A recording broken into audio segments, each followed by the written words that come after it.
آخری دو صورتیں یہ گویا کہ قرآن مجید کے اختتام پر دو پہرے دار ہیں۔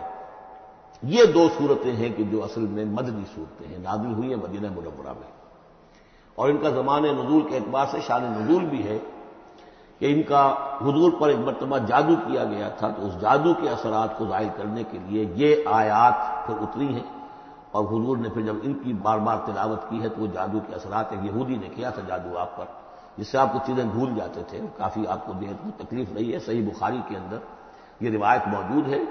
ہمارے جدید کچھ نیشنلسٹ ہیں اور جو خاص طور پر منکر حدیث ہیں، وہ سمجھتے ہیں کہ اس میں توہین رسول کی کہ جادو کا اثر ہو سکتا ہے۔ رسول بھی اس اعتبار سے بشر ہوتے تھے، تلوار کا اگر کاری زخم پڑا ہے تو خون نکلا، اور خون نکل گیا تو زوفتاری ہوا ہے، زوفتاری ہوا تو بے ہوشی بھی ہوئی ہے۔ یعنی یہ جسم جو ہے ان کا، اس کے اعتبار سے جو بھی بخار آپ کو چڑھا ہے، بخار میں تکلیف ہوئی ہے، عالم نزع میں نہایت شدید تکلیف ہوئی ہے، تو اس حوالے سے یہ نہ سمجھیے کہ وہ بشریت کے جو لوازم ہے وہ ختم ہو جاتے ہیں، لیکن اللہ تعالیٰ کی طرف سے انہیں ایک مقام ملا ہے، ایک عصمت ملی ہے، ایک بزرگی ہے، وہ اپنی جگہ پر ہے۔ تو جادو کا وہ واقعہ بالکل صحیح ہے جو ہوا ہے، لیکن اس کے لیے اب یہ دو صورتیں ہیں، اور یہاں خاص طور پر نوٹ کر لیجئے کہ یہ معوذتین، یہ ایک صورت بھی ہو سکتی تھی، لیکن قرآن حکیم میں جو عام مزاج ہے کہ صورتیں جوڑوں جوڑوں کی شکل میں ہیں، تو دو حصوں میں تقسیم کر دیا۔ اور اس کی تقسیم کیا ہے؟ ایک وہ چیزیں ہیں جو انسان پر باہر سے حملہ آور ہوتی ہیں، اور ایک چیز وہ ہے جو انسان کے اپنے اندر سے حملہ آور ہوتی ہے۔ ان دونوں کو دو علیحدہ چیزوں میں رکھ کر اور سکھایا گیا ہمیں کہ تم ہمیشہ اللہ کی پناہ طلب کرتے رہا کرو ان چیزوں کے اثرات سے، ان چیزوں کے اثرات بد سے اپنے آپ کو بچانے کے لیے۔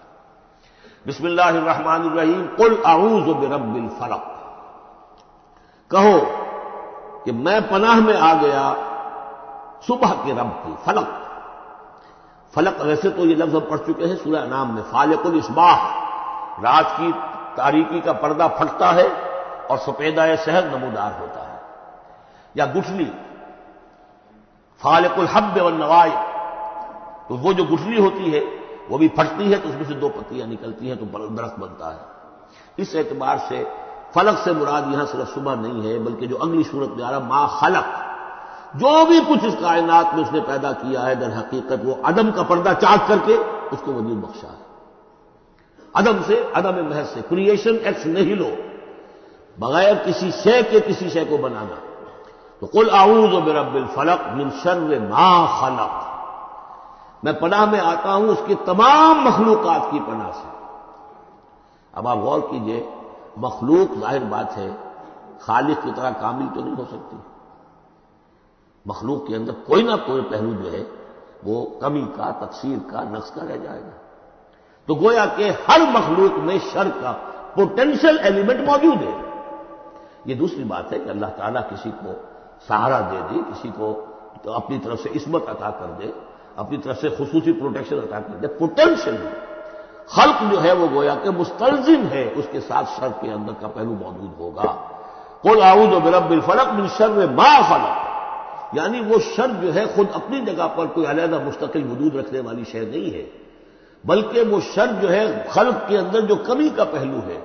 جیسے ہم نے انسانوں کے بارے میں پڑھا، خلق الانسان من عجل، انسان کی سرشت میں جلد بازی ہے۔ خلق الانسان ضعیفا، انسان کمزور پیدا کیا گیا ہے۔ جو اس کا فطرت والا پہلو ہے، جو روحانی پہلو ہے، وہ تو ہے انا خلقنا الانسان فی احسن تقویم، لیکن جو یہ حیوانی پہلو ہے اس کا جو مادی وجود ہے، اس میں تو ضعف بھی ہے۔ ان الانسان خلق ہلوعا اذا مسہ الشر جزوعا واذا مسہ الخیر منوعا، یہ تمام چیزیں جو ذہن میں رکھیے۔ قل اعوذ برب الفلق من شر ما خلق، جو بھی مخلوقات ہیں ان میں سے جو بھی شر کا پہلو ہے میں اس سے اے پروردگار تیری پناہ میں آتا ہوں۔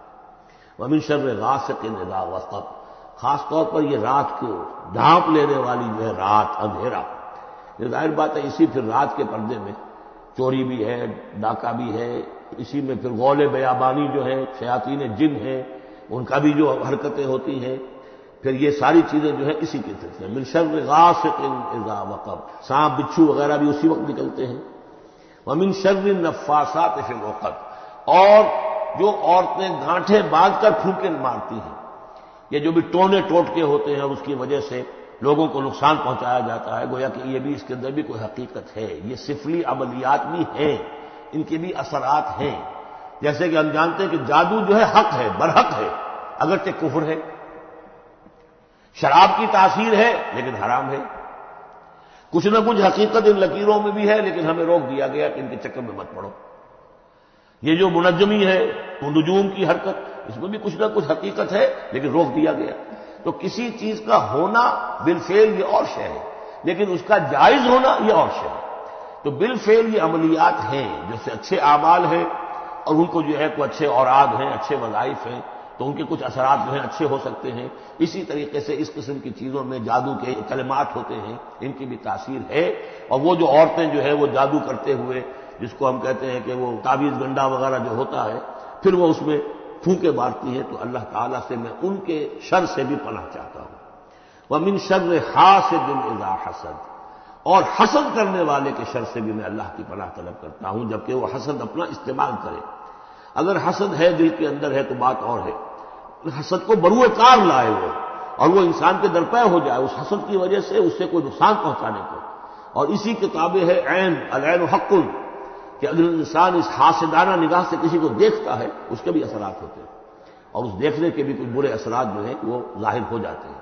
تو یہ تمام چیزیں اپنی جگہ پر ہیں، لیکن ان سے پناہ کرنے کے لیے آپ لمبے چوڑے کوئی اور سلسلوں میں نہ پڑیں. یہی معوذتین اللہ نے جو محمد رسول اللہ کو تلقین فرمائے، سارا دار و مدار ان پر ہونا چاہیے. تعوذ کرتے رہیں، اس لیے کہ ہم پڑھ چکے ہیں سورہ بقرہ میں کہ حضرت سلیمان کے زمانے میں جنات جو تھے انہوں نے یہ سارے کام شروع کیے تھے، اور لوگ ان سے سیکھتے تھے جادو ٹونا. اور آج بھی نقش سلیمانی کے نام سے بکتے ہیں اس قسم کے جو بھی تعویذات ہوتے ہیں، اور وہ ایک دھندا بنا ہوا ہے. تو اس کو لوگوں نے سیکھا، اور وہ لوگ جو ہے آج بھی ہمارے ہاں یہ چیزیں چل رہی ہیں، لیکن یہ چیزیں حرام کی گئی ہیں. اور یہ کہا گیا ہے کہ کوئی کسی کو نقصان نہیں پہنچا سکتا جب تک کہ اللہ کا اذن نہ ہو. اگر یہ یقین انسان کے دل میں ہو تو پھر اسے کوئی نقصان نہیں ہوگا. اور ویسے تو یہ ہے کہ تکلیف اللہ کی طرف سے کسی وقت آ سکتی ہے، بغیر اس کے کہ کوئی اور آپ کو پہنچائے، اللہ کی طرف سے خود بھی آ سکتی ہے. بارک اللہ لی و لکم فی القرآن العظیم ونفعنی وإیاکم بالآیات والذکر الحکیم.